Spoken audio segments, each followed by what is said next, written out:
Capitalism is the pursuit of your own happiness. Socialism is the pursuit of someone else's happiness.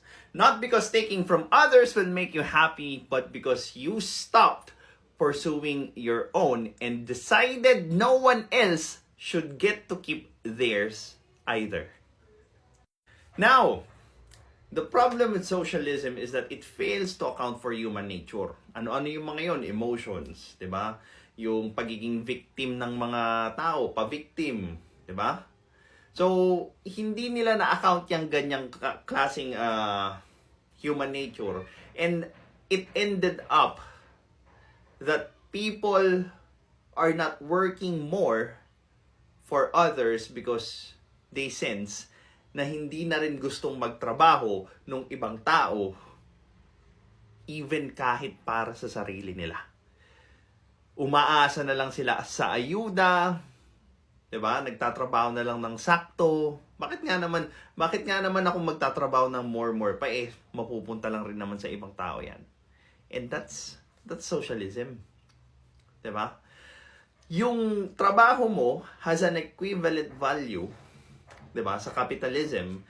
And yung socialism kasi tinanggal nila 'yon para ipunta doon sa ibang tao para magtrabaho pa ng more. But instead na mangyari 'yon,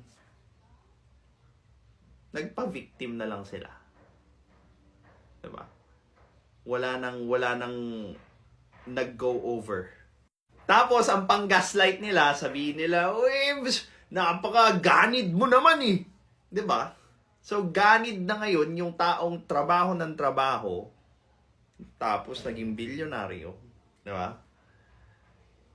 Tsaka nila sasabihin ganid kasi gusto nilang suportahan yung mga mahihirap na ayaw din namang suportahan yung mga sarili nila.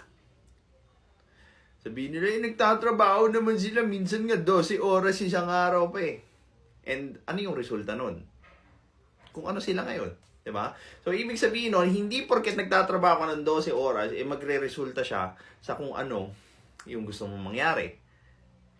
Tapos, hihinto ka, mag-give up ka, sisisihin mo yung iba. Hindi ganon.